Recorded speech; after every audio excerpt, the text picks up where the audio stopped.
Hello student, welcome to Anamika rock study channel. Student, इस video में मैं क्लास 12 मैथ के चैप्टर 1 का क्वेश्चन नंबर 12 कराऊंगी, जो कि एक्सरसाइज 1.1 का क्वेश्चन नंबर 12 है। तो चलिए देखते हैं। So that the relation R in the set A of all triangles as R is equals to T1, T2 such that T1 is similar to T2 is equivalence relation.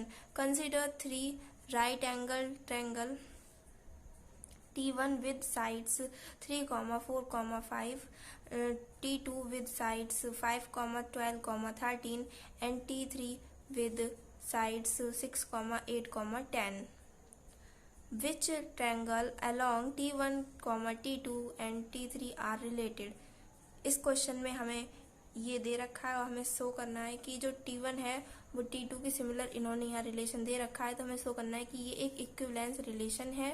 ठीक, और उसके बाद हमें ये दे रखे है राइट एंगल ट्रायंगल कि ये साइडें दे रखेंगे, तीन ट्रायंगल है T1, T2 और T3। ये तीन ट्रायंगल हैं जिनकी ये साइडें दे रखी हैंगी, और फिर ये बताना है कि इसमें कौन से ट्रायंगल ऐसे हैं जो एक दूसरे से रिलेटेड हैं। ठीक, चलिए देखते हैं इसका सॉल्यूशन। तो इसका सॉल्यूशन दे रखा है आर इजिकल्स टू, पहले लिख लेते हैं जो दे रखा है T1, T2 such that T1 is similar to T2। Okay, तो यहाँ से अगर मैं आर इजिकल्स टू निकालूं T1 और T2 के बीच में, तो T1 T2 और T1 T2 आप देख लीजिए यहाँ पे। तो T1 T1 से भी रिलेशन करता है और T1 T2 से भी रिलेशन करता है। सेम T2 के साथ है, T2 T2 से रिलेशन करता है और T1 से भी रिलेशन करता है। ठीक, तो यहाँ से R इजिकल्स हो जाएगा T1 T2, T2 T1 और T1 T1 और T2 T2। ठीक, अब अगर सममित संबंध में देखें तो सममित संबंध में क्या होता है, एक्स आर वाई बराबर होना चाहिए वाई आर एक्स के। तो यहाँ पे T1 T2 T1, T2 बराबर है T1 T2, T1 के। देखिए ये भी दे रखा है और ये भी दे रखा है, तो यहाँ पे सममित संबंध है। ठीक, अब अगर मैं सतुल्य देखूं तो सतुल्य संबंध में X R Y is equals to X R X होता है। ठीक, तो T1, T2 बराबर होना चाहिए T1, T1 के, जो कि यहाँ दे रखा है T1, T2 बराबर है T1, T1 के। ठीक, अब यहाँ पे देखिए, यहाँ पे आपको तीन ट्रायंगल दे रखे थे T1, T2 और T3। तो अब हम इसके लिए तो हमें संक्रामक के लिए T3 भी लेना पड़ेगा। तो इस केस में हमने यहाँ तीन लिख लिए, तो ये T1 T1 से भी रिलेशन करेगा और T1 T2 से भी रिलेशन करेगा और T1 T3 से भी रिलेशन करेगा। सेम T2 भी रिलेशन करेगा और सेम T3 भी। ठीक,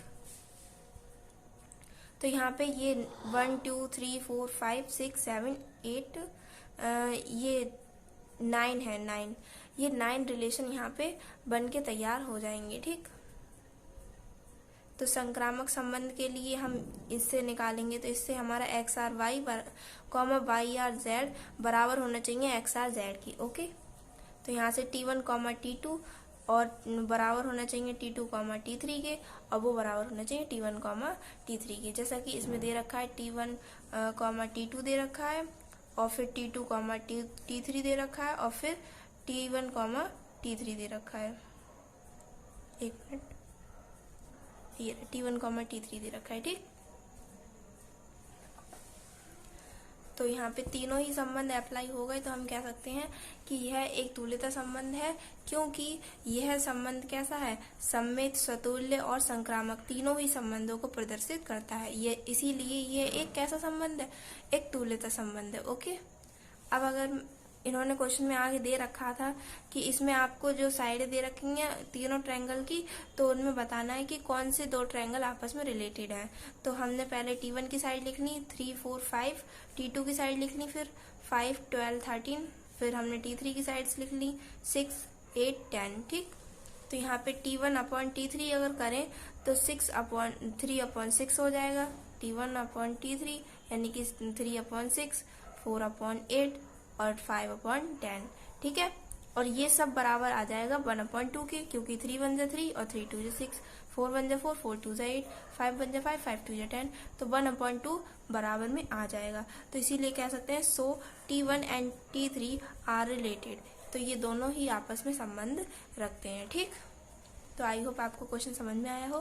क्वेश्चन को अगर आपको क्वेश्चन अच्छा लगा हो, समझ में आया हो, तो वीडियो को लाइक करें और चैनल को सब्सक्राइब करें। Thanks for watching my video.